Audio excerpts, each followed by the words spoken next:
Right, are you ready for this? I'm going to show you the principles of how to put colour render on the wall in such a way that you have no problems. With these principles, you'll be able to put massive areas on. Now I'm going to assume that you've got some plastering knowledge, so we're not going to go over the absolute basics of everything, we're just going to get to the main points. Now after 20 years of doing this job, I know there's loads of different ways of doing this, but I'm going to show you my way that works for me in the real world. There are tips and advice sprinkled throughout the whole entirety of this video, so make sure you watch to the very end so you don't miss any important bits. Today's the day we're going to put the top coat on. We're going to white K Rend. K Rend's loading out now. This is the first part of the job, is to make sure you've got all the gear up that you need. Now, this is a massive job. I think there's about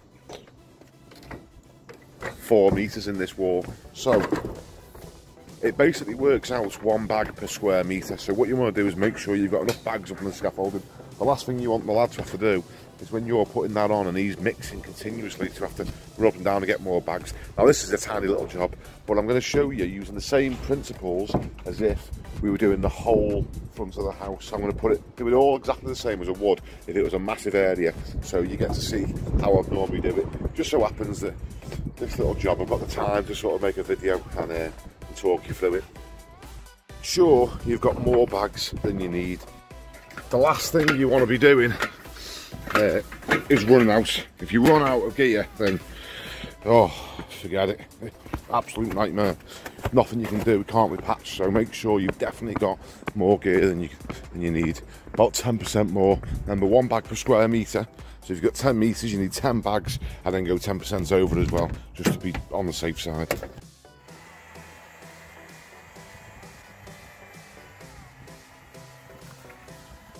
Now we've got the DeWalt cordless mixer, but I never use it when we're mixing up render like this. We always use the mega mixer that's plugged into the mains, because there's nothing worse than when your batteries run out. Right, Kieran's just mixing this up now. He's got basically 4 bags in here. Trying to get the right thickness of this stuff is a bit of an art. The lad's got to know what he's doing when he's mixing it, so that's roughly how thick I like it. Now this has got to be left to stand. That's got to stand there for, you know, about 10 minutes now, and then get knocked up again just before we use it. Now this is only a little tiny wall, so if I was putting the whole gable on, we wouldn't just have 1 tub, we'd have more of these tubs set out. And now whilst that one's standing, he'd be mixing another one up, he'd go back and knock that one up, so there's continuous gear. We'd know how much we needed, because we'd have measured it and have all the bags on the scaffolding ready. And you want your stuff to be, you don't want to be waiting whilst he's mixing, ideally. If you worry about getting it on the brickwork and staying in the brickwork, just take it off.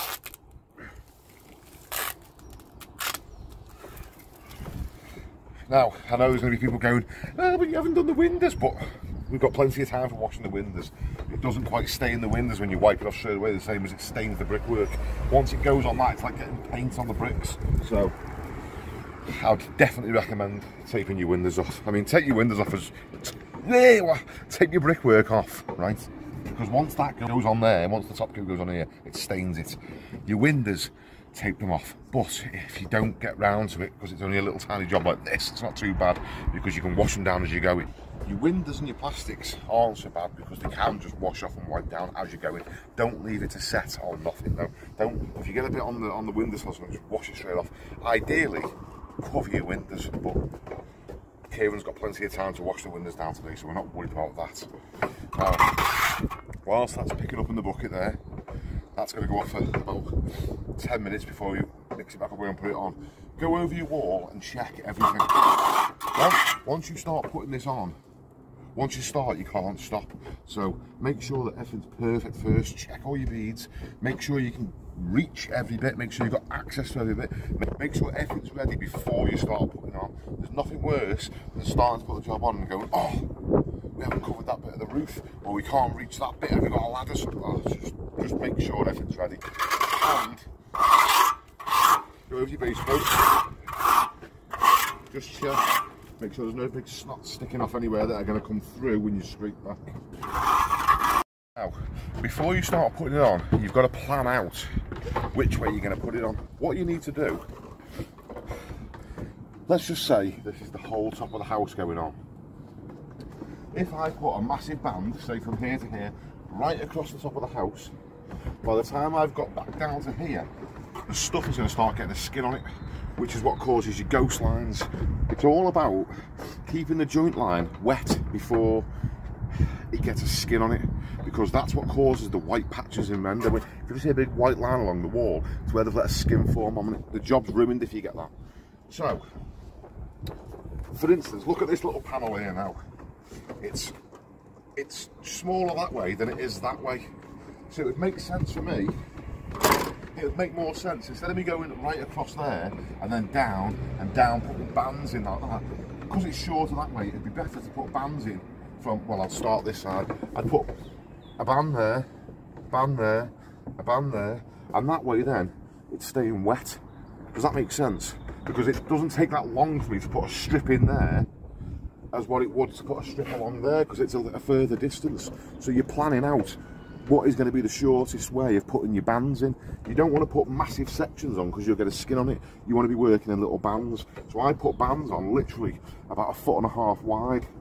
Now, it goes on in 2 passes. So I'll show you this in a second, exactly how I'm going to do it. But this principle, I mean, for this, I don't even have to worry. But this principle applies to when you're doing massive gables.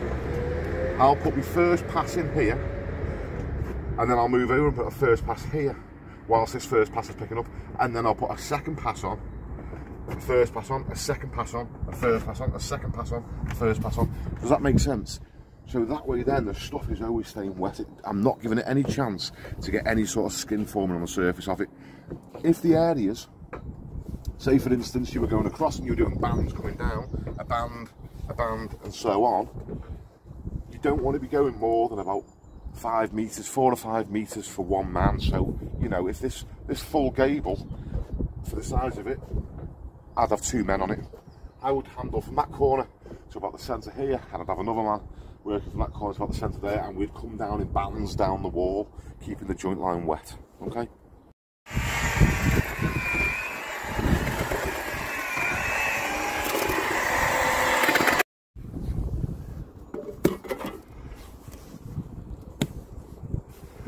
Now, I'm having a little change of plan just for the sake of demonstrating to you. This is the shortest way, so ideally put the bands this way and work across. But there's something that I want to bring to your attention to do with when you're dropping little bits on your bell cast beads. So because of that, I'm going to cut bands this way instead, just to demonstrate to you something in a minute.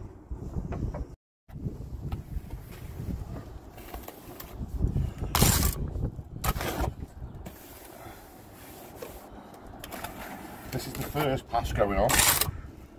So you come up in 2 passes. This is the first pass. Now, notice I'm pushing it into the bead. You can get air pockets in here, so don't just go up and down. Make sure you push into all your beads. Same with your bell cast bead. Don't just come up from it. Make sure you push it down and just push it into the bead like this, because you'll get little pockets of air otherwise. And when you scrape back, you'll have holes, which you don't want that.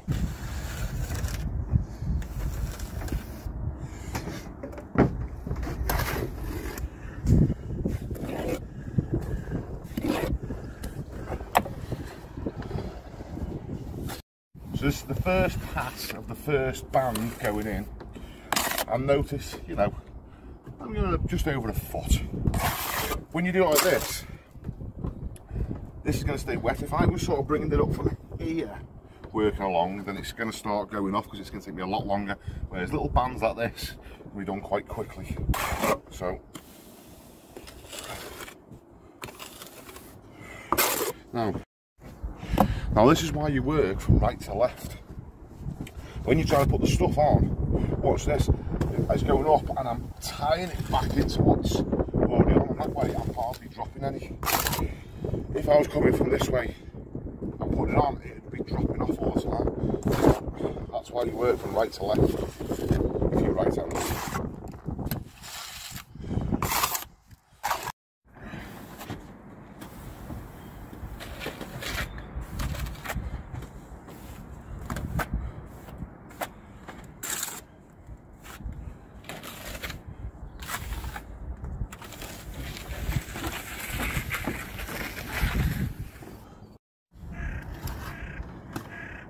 Now, that's the first band in.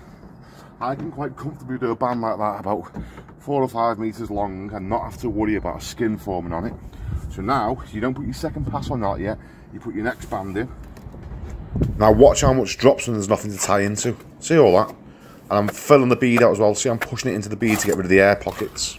So now you definitely know that's why you work from right to left, if you're right-handed when you're rendering.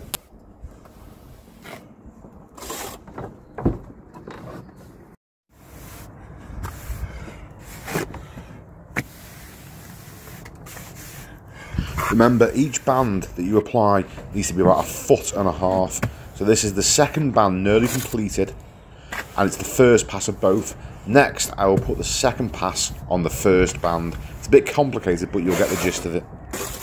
Now let me just remind you, the whole purpose of working in bands is because it's a lot faster to put a thin band across the wall than what it is a big area. Now the whole point of it being faster is you're not giving the material time to get a skin on it, so you can drop down and get the next band in and the next band in quite quick without a skin forming. The skin is what causes ghost lines. That's the whole point of putting these 1.5 foot bands in, is to stop ghost lining happening.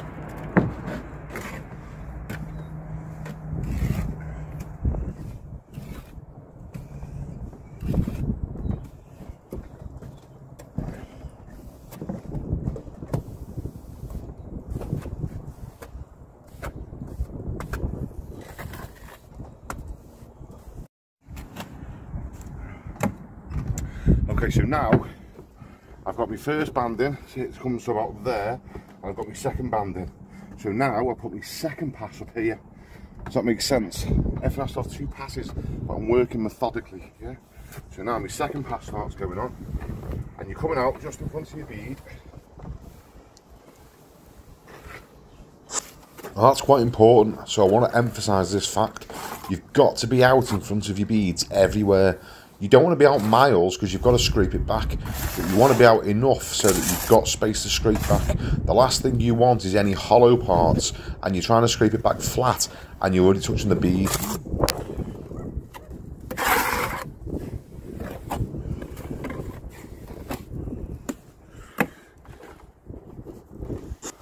So the reason you work in 2 passes is because if you try and put it on thick in one coat, chances are it'll sag and it'll droop. So when you put the first pass in, the background suction normally firms the first pass up, and then the second pass goes on and you get the right thickness. But again, as I said just a second ago, you've got to get out in front of the beads.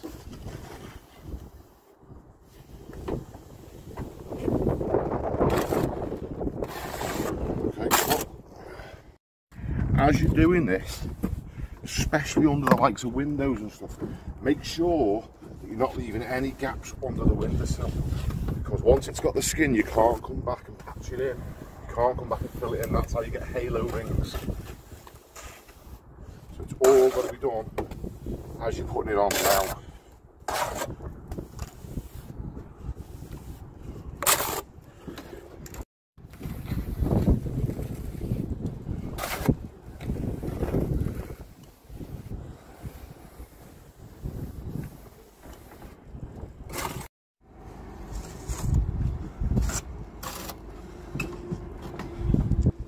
Now, that's the second pass on the first band. This needs a second pass, but now I'll put this band in, and then a second pass, and then a second pass. Right, make sure you go very gentle around these corners. Your corners don't smash into the beads, but make sure you fill them right out. Make sure there's no air in them. Now this is what I wanted to show you. See here, see these, when you put the top of a wall on, this is still wet because it's only a little panel, but when you put a big gable on, you get all these little drops on here, these will form a skin. So if you leave these where they are and render over the top of them, when you scrape it back, you have loads of little white spots all at the bottom of your wall.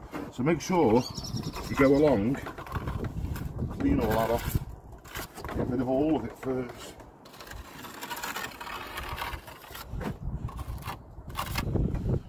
That was the reason, that was the main thing I wanted to show you, because that's caught me out in the past on a job. All the little all the little droplets on the bell cast bead, when we scraped it, they were all little white spots because they had the skin formed on them.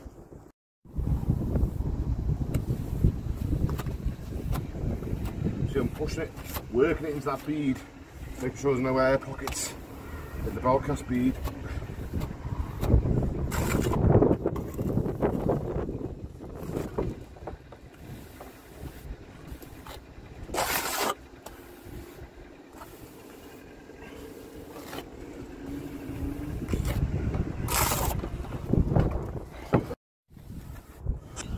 See the technique I use? I pull a band up and then I push it down into the bead. You've got to push down into your beads, you can't just go up or across. You've got to push into the beads because otherwise there will be little air pockets in them, and when you scrape it back and there's a hole, there's nothing you can do there.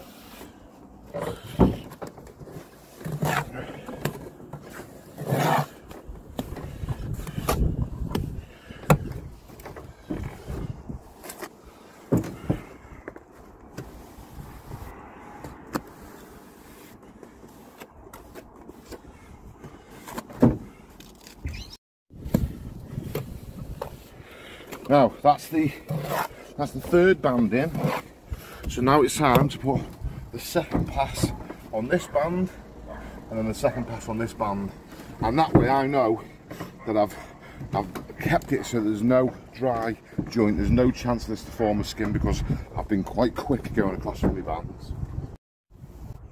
So that's the second pass going on the second band, and then it'll just need the second pass going on the third band, and that'll be that wall on. And this is the second pass now going on the third band. Now, this isn't really necessary to put this little panel on in bands because it's so small, but I'm demonstrating how you can put massive areas on without getting joint lines. This is the principles, these are the principles that I'd use to put the massive gables on.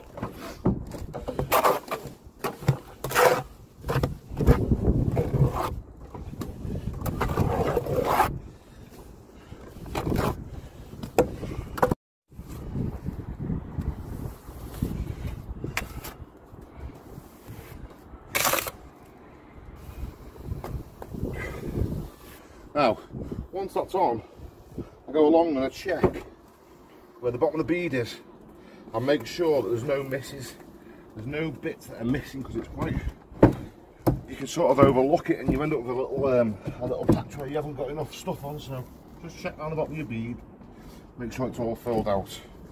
Now when you get to this point, if I had a whole sort of gable on, at this stage I would quickly hit it with a derby, and about the 4 or 5 sort of metre mark is when I like to give it a little flattening with the derby. Just so happens that that's the exact size of this panel, but what I'm trying to say is don't do the whole wall and then go back and derby it. Do about 4 or 5 metres and then hit it with the derby. The reason for that is if you do more than 4 or 5 metres, the stuff starts to pick up and you won't be able to hit it the derby. The stuff will be too stiff, it won't move. Now you can move the stuff around a little bit of the derby, but it's mainly just to get it nice and flat. This makes the scraping a lot easier. Now if you spot any hollow bits, you've got to sort of push the derby and push the stuff into it. You can't go and get fresh stuff out of the bucket and put it on because you'll get halo rings. So you've got to just do the best you sort of can with the derby and not spend too long faffing around doing it. Now, the reason I hit it with the derby, like I have done now, is to get it reasonably flat and for me to be able to see where the big hollows are.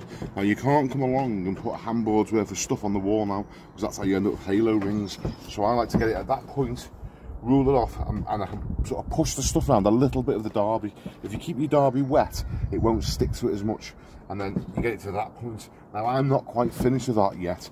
What I'm going to do now is drop down and carry on. I would usually just carry on with the wall if it was a bigger wall, and then I'm going to pop back up once this is really firmed up, and I give it a nice hard trial to close all the surface in and get any little bits like this. See these little tears? These are bits that you can potentially miss when you're scraping back because they look like they're scraped, and then when they dry they're a different colour. You've just seen K Rend with little white patches.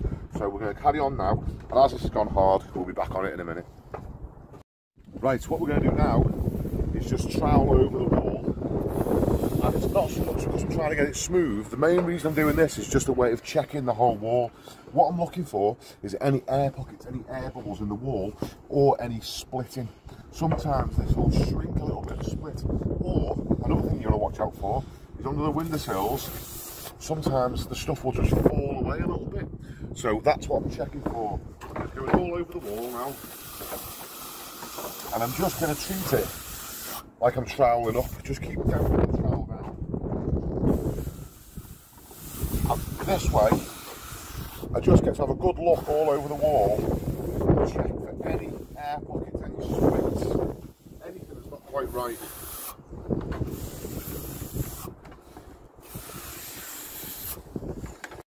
Now there's no air pockets in this, so I can't show you, but if you did find a big bubble in the wall, what you do is just take your trowel, stab the bubble, and then smooth it away. And that's how you get rid of it.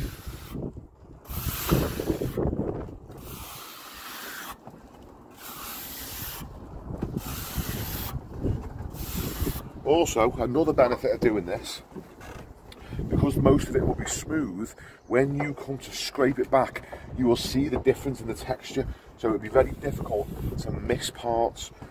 Note as well, at this point you cannot start filling out. So there's an ever so slight hollow. That's nothing. I'm going to scrape back well further than that. But if it was deeper than that, you cannot put fresh stuff on now. That'd be the worst thing you can possibly do. Because this has got a skin formed on it, and you will get a halo ring on the wall, which I spoke about in the problems of K Rend.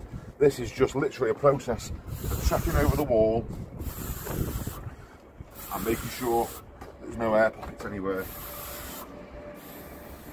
So that's the first part of the video. We've put the render on the wall. You've come down in bands so the skin hasn't got a chance to form, and that way you won't get any ghost lines. You've hit the wall with the derby, so you know there's no hollows in the wall, and you've also smoothed over the trowel, so you know there's no air pockets and no splits.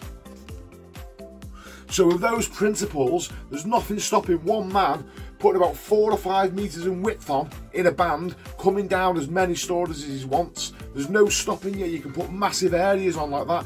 If your bands are going across, then you're only be able to do like 8 foot at the most, as high as you can reach, and there's nothing stopping you going right round the whole bungalow just by yourself using the band technique.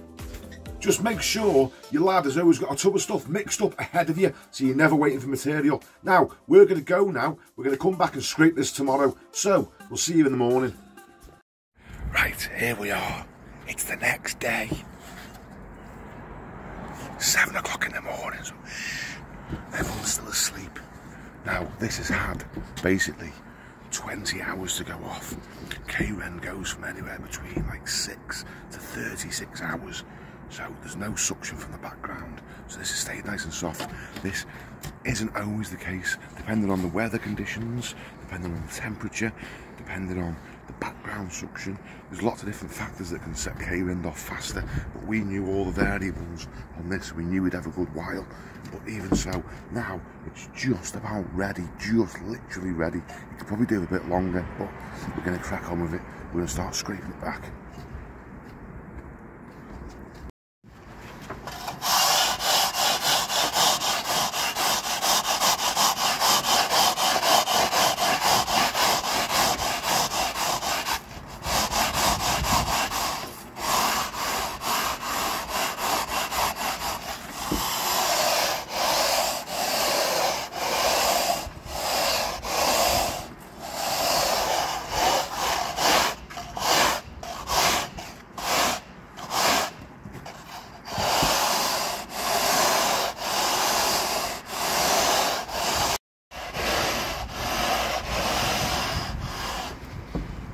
You want to make sure you're scraping with the bar this way and this way. Sorry for dubbing over, but I was whispering that quiet you couldn't even hear me. You've got these, but these are used for only the little awkward spaces. Don't rub the whole wall of this because it'll be dished all over. When the sun shines down this street, which you wouldn't believe looking at today's weather, but it actually does get sunny, it comes down here and this will look dishy as hell because this sun shines right down it. So you've got to use the I-beam. what you're doing is, I forgot to mention, when you're putting your second pass on, you need to be out in front of the beads. When you're scraping it back flush with the beads, like this.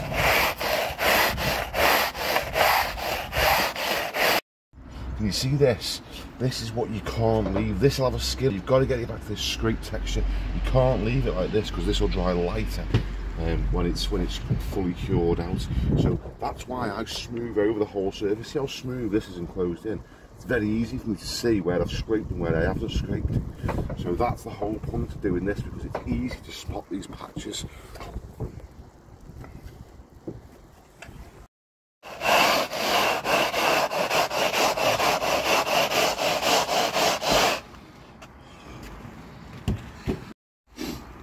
I was in 2 minds whether to wear my bikini this morning when I looked out the window, you know.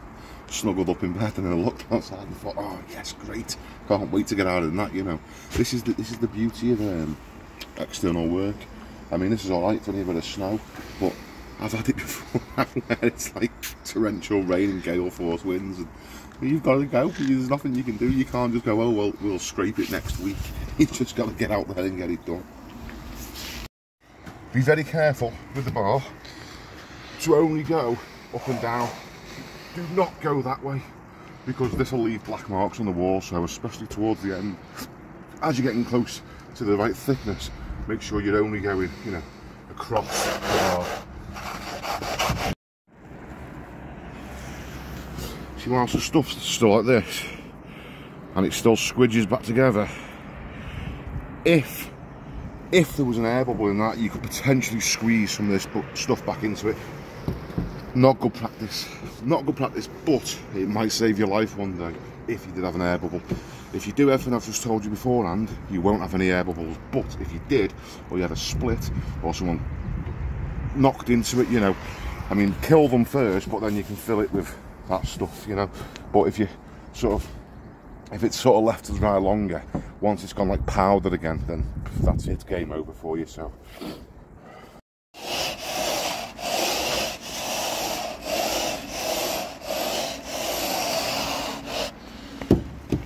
now, when you're getting down to these corner parts here, it's very easy to come off the corner and to knock that corner of the bead, and you lose the whole corner here. So just be very, very gentle.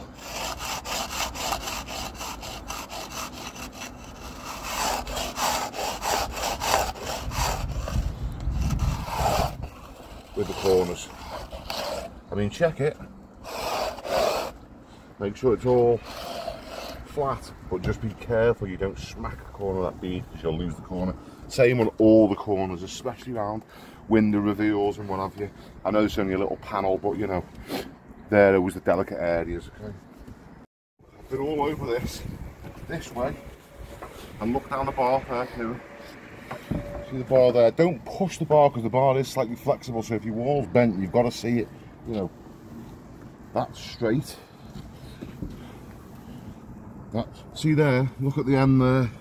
So it's off ever so slightly there. Yeah, that tells me that I need to take this bit down a bit more here. Okay, we can all push the bar, and we can all make the bar lie. That's not the idea. You actually genuinely want to get it as flat as you can, because when the sun shines across it, it really will show it up, and that's the whole point of using this bar. You want to get this literally spot on. Lads that just use them floats all the time, that's why when the sun hits the job, it looks an absolute mess. Another thing I'm doing is I'm paying very close attention to look for any little misses. You have to stand at different angles, stand on the left of it, stand on the right of it, and just look down the wall and see if you can spot any little misses. Doing it this way, you probably won't have any, but still check, because once you've got them and you've left them, there's nothing you can do to fix them. Little tight areas, like under sills and stuff, you can get with the bar, but some situations, see around up here, some situations you are going to have to use maybe little scrapers or little small tools just to get the final little bit if the bar won't fit in for any reason. See, like there now, if the drip member of the sill kept us off, there'd be a little millimetre gap there where I couldn't get to, so you can use a little small tool or something to get to that. I prefer never to use the floats, these, prefer never to use them if you can get away with not using them. Maybe there's the odd instance where you just can't get to it with this and you'll have to use that, but try not to use them at all. Yes, get it from side on so maybe it stands out better. You see the ridge there where it's not been got to? Yeah.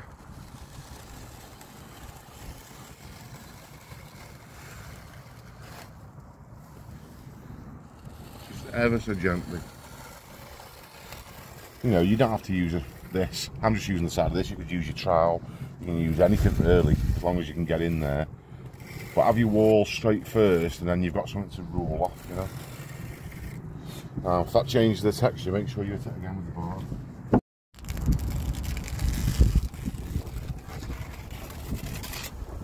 This is some of the old paint on the brickwork off when this was sand and cement and painted.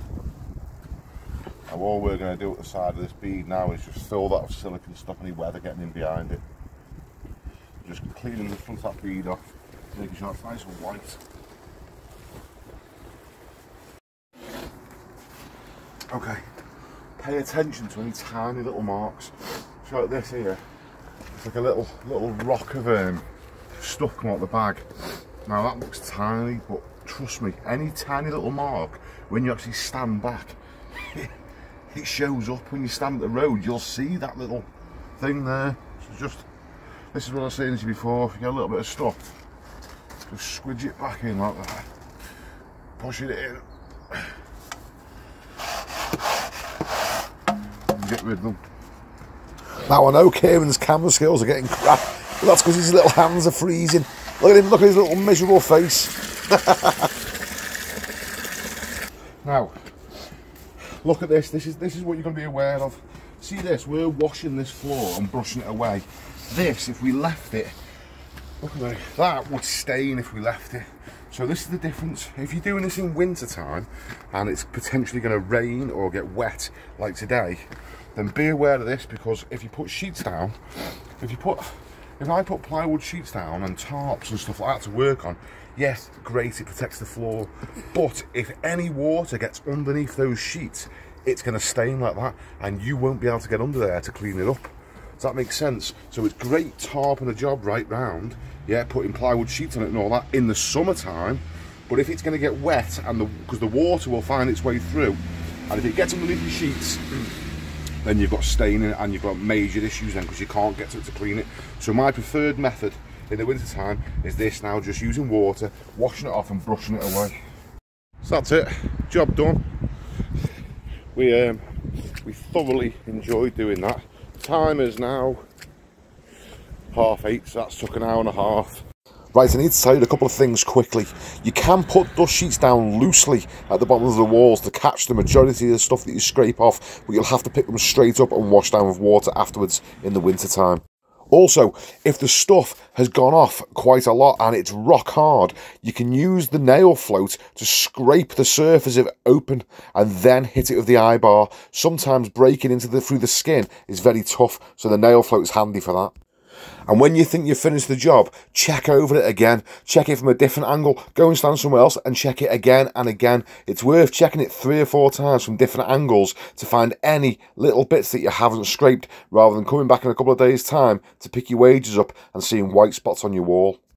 Now, the majority of plasterers keep all their experience and plastering knowledge to themselves, but I genuinely hope that the videos I make help you. Now, I hope that the videos in this little K Rend series gives you confidence. I hope you can use the techniques to make loads of money, and I hope you can avoid making loads of costly mistakes as well. Now, if you appreciated all that and you'd like to support my little YouTube channel, then there's a link in the description. You can click on that and buy me a nice cold beer. Cheers. Right, as well, if you want to know how to get a K Rend job ready with the scratch coat, the base coat, you can watch this video here. And if you want to know how to put the K Rend beads on and get them absolutely perfect, that's this video here. Cheers guys, adios.